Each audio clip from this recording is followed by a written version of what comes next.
여야 대선 후보들이 재건축 안전진단 기준 완화를 주요 공약으로 내놨습니다. 재건축 사업을 추진 중인 목동 아파트 주민들도 귀가 솔깃할 만한 소식인데요. 네, 그런데 문제는 안전진단에 들어가는 비용입니다. 지금처럼 아파트 주민들이 전액 부담을 해야 할지 아니면 지자체가 일정 부분 지원을 해주는 게 맞는지 갑론을박이 한창입니다. 심다혜 기자입니다.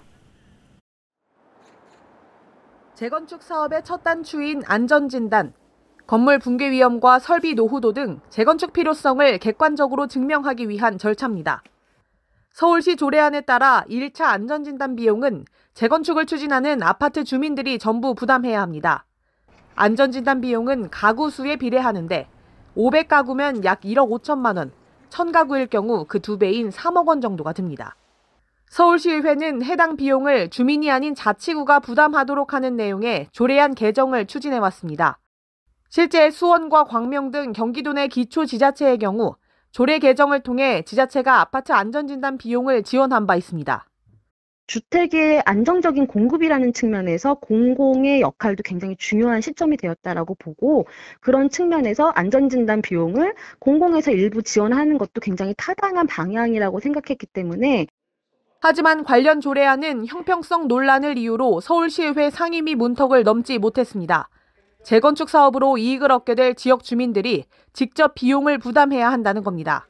개발 이익들이 지금 상존하고 있고 본인들 재건축한다는데 안전진단 비용까지 시민의 세금으로 대줘야 되는 문제는 지금은 아니라고 보여집니다. 실제 각 자치구가 안전진단 비용을 지원하더라도 재건축 성공 여부는 미지수입니다. 지난 2018년 건물 붕괴 위험을 평가하는 구조 안전성 가중치가 기존 20%에서 50%로 오르면서 안전진단 통과 자체가 어려워졌기 때문입니다. 결국 재건축 지원 조례 속 안전진단 비용 지원을 명문화할 경우 자치구의 재정 부담만 키울 것이라는 지적입니다. 자치구별로 사실은 상황이 좀 틀리거든요. 재정이 열악한 데는 지원하지 못한 경우 있고 또 무분별하게 이걸 갖다가 신청을 할 수도 있고. 하지만 지역 주민들의 의견은 엇갈립니다. 양천구의 경우 목동 아파트 14개 단지 모두 재건축 사업을 추진 중인데 안전진단을 통과한 곳은 6단지 한 곳에 불과합니다.